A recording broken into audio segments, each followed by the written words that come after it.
Ryan Jones. Well, taking a look at our time lapse from today, you can see had a lot of sunshine out there, but temperatures stopping only at that 57-degree mark, not too bad.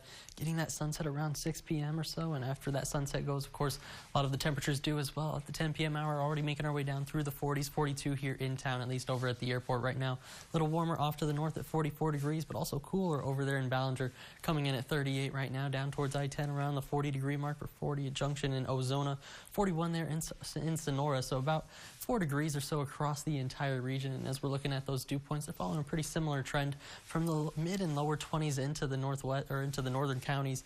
Towards the south, getting to about 28 or so there at Junction, as well as into Mason. Relative humidity indices only up to the 50s and 60s.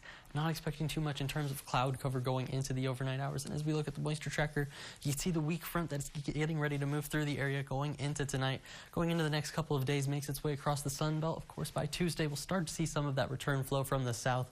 Some of those greens making their way back into the coastal bend of Texas, so indicating the return of that warm up next week. Looking pretty warm. Take a look at the upper level pattern here. As we're going into the week ahead, we start to see a little bit of a ridge really trying to fight in, but over by California, that's where you heard about those Santa Ana winds getting ready to shape up once again offshore with those low pressure systems that set up towards the southwest, pretty similar to what we saw with that winter storm.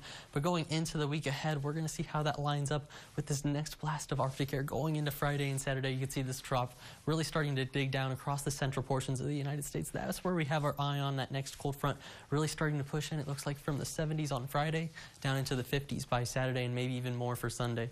For right now, our national satellite just dealing with a lot of that leftover moisture into central portions of the United States right now. When we turn on the radar for you, can see a lot of it coming in as snow from about Minnesota into Wisconsin there. A little bit of rain across Kansas, and it looks like even maybe some freezing rain or sleet there too.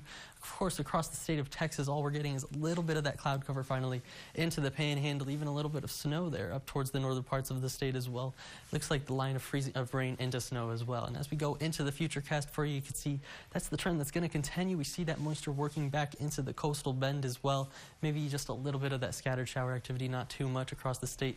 Here in the Concho Valley, looking pretty great for tomorrow, and that story is going to continue going into Monday with plenty of those clear skies across the entire area, and really most of the state just to see, like I said, around the coastal bend, seeing some of that return of moisture. So we'll start to see how much we warm up really going by into Wednesday. It's looking like those 60s.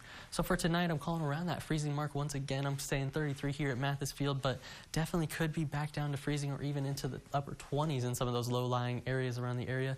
Winds out of the south-southwest 10 to 15, but that changes tomorrow after we see the wake of that cold front. We're going to see them out of the north-northwest about 10 to 20 miles once again out of the north. And then as we're going through the daytime highs, it's only getting up to about 54 or so. So another kind of chilly day. Could probably keep the jacket with you the entire day.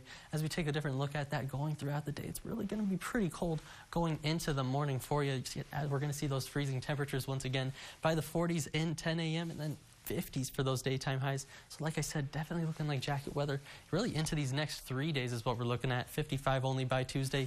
Wednesday, like I said, those 60s make their return. Overnight lows in the 20s and around that freezing mark, but finally we see a big warm up Thursday into Friday into the 70s, and then that Arctic front drops us into the 50s for next weekend.